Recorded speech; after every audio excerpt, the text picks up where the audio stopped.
ఉదయము, మధ్యాహ్నము, సాయంకాలం 3 పూటలా కూడా ఇష్టలింగ అర్చన చేసినటువంటి పూజ్య గురువర్యులు ప్రథములు గురు గంగాధర మహాస్వామి విశేషమైనటువంటి భక్తితో పలుకులు పలికేవారు. మొట్టమొదట హిలియేరి మఠమునకు శివాచార్యుల సంచరిస్తూ భక్తి తత్వాన్ని ప్రచారం చేసినారు. చిన్న చిన్న గ్రామాలలో అత్యంత పేద కుటుంబాల భక్తుల ఇళ్లలో ఇష్టలింగ పూజ నిర్వహించినారు. వారి అభిమానాన్ని మెండుగా సంపాదించినారు. ప్రతి గ్రామంలో లక్షబిల్వార్చన పూజలు నిర్వహించినారు. గ్రామీణ ప్రాంత భక్తులు మల్కేడ అప్పగారని సంబోధించేవారు.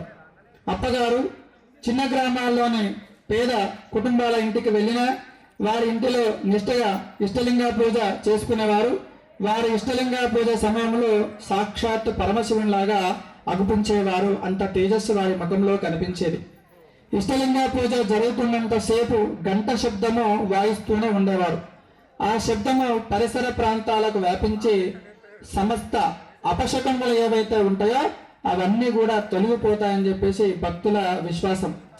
ఇంటిలో కష్టాలు, నష్టాలు, వాస్తు దోషాలు ఏమున్నా సరే మల్కేడ అప్పగారు ఒక్కసారి మన గృహంలో పాదం మోపినారంటే ఆ వాస్తు దోషాలన్నీ కూడా పోతాయని చెప్పేసి భక్తుల యొక్క విశ్వాసమైనటువంటి విశ్వాసం. అదేవిధంగా లక్షబిల్వార్చన పూజ ప్రతి గ్రామంలో నిర్వహించేటటువంటి అప్పగారు సత్సంగాల ద్వారా ప్రజల లోపల భక్తితత్వాన్ని పెంపొందించినారు. నిత్య కృషి వలైనటువంటి అప్పగారు పంచ జగద్గురులపై అత్యంత భక్తితో తంగేడుపల్లిలోని జంగమయ్య గుట్టపై కోటి బిల్వార్చన చేసి కోటి బిల్వ లింగేశ్వర స్వామి ప్రతిష్ఠించి గురు గంగాధర మహాస్వామి ఆశ్రమము, గోశాలను స్థాపించి కల్పభస్మాన్ని భక్తులకు మహాప్రసాదంగా అందించినారు.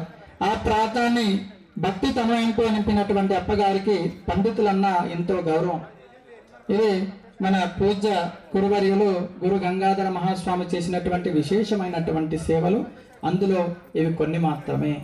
అదే పరంపర లోపట ప్రతి పౌర్ణమికి భక్తికి సంబంధించినటువంటి భజన కార్యక్రమాలు, సత్సంగాలు పండితుల చేత ఉపన్యాసాలు ఇప్పించేవారు. వారి తదనంతరము జంగమయ్య గుట్ట శివాచార్యులుగా శ్రీ శ్రీ శ్రీ 108 శతస్థల బ్రహ్మ శివయోగి శివాచార్య మహాస్వామి వారికి పట్టాభిషేకం చేశారు.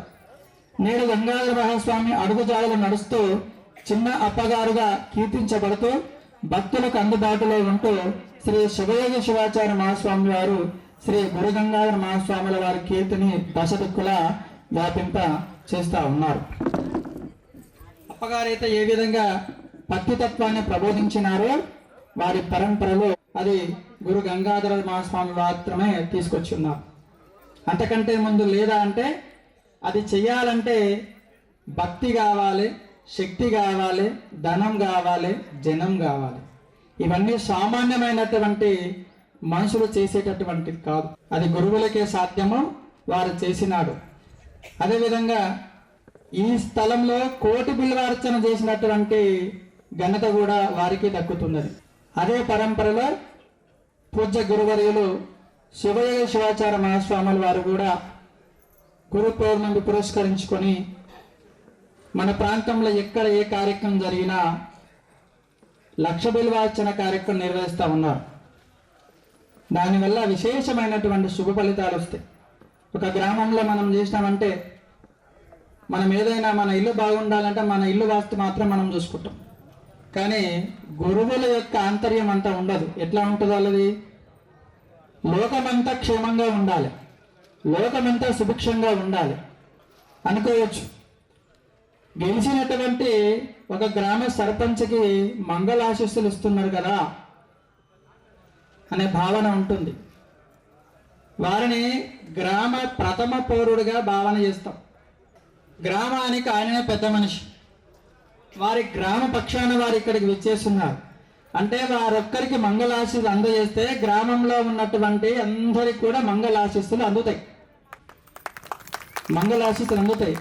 మీరు నిజంగా మీ ఇక్కడ మంగళాశీస్సు తీసుకొని మీ గ్రామానికి వెళ్ళినాక మీరు ధైర్యంగా చెప్పొచ్చు, నేను పోయింది నా ఒక్కని కోసం కాదు, మన గ్రామం అంతా సుభిక్షంగా ఉండాలి, పిల్ల పాపలతో చల్లగా ఉండాలి, పాడి పంటలు సమృద్ధిగా పండాలి అనేటటువంటి గొప్ప సంకల్పంతో అప్పగారి గారి యొక్క మంగళ ఆశీస్సులు తీసుకొని వచ్చినానని చెప్పుకోవచ్చు. ఇందులోపట ఉన్నటువంటి ఆంతర్యం అది. అన్ని గ్రామాలు సుభిక్షంగా ఉండాలి, లోకమంతా కూడా సుభిక్షంగా ఉండాలి. వాళ్ళ గురువులు చెప్పేటటువంటి తత్వమే అంత. మనం రోజు గుడికి పోతాం కదా, మనం మొక్కే మొక్కులు వేరు, చెల్లించే విరాళాలు వేరు. స్వామి నా కొడుకుకు 1,00,000 రూపాయలు జీతం వస్తే నీకు 11,000 ఇస్తా. జీతం మేము 1,00,000 కోరుకుంటామో దేవుడికి ఇచ్చాను 11,000 ఇస్తాం అంటే అందరి భావన కాదు, కొందరి భావన ఉన్నది. ఇక్కడ కూడా చాలా మంది భక్తులు ఉన్నారు. అప్ప మా కూతురు చదువుకుంటున్నది అప్ప, మంచి ఉద్యోగం సాధిస్తే మొట్టమొదటి జీతము పెద్దప్ప గారి మందిరానికి ఇస్తామని చెప్పేసి గతంలో మాట ఇచ్చి మొట్టమొదటి జీతం తీసుకొచ్చి కూడా అప్పగారికి ఇచ్చినటువంటి రోజులు ఉన్నాయి.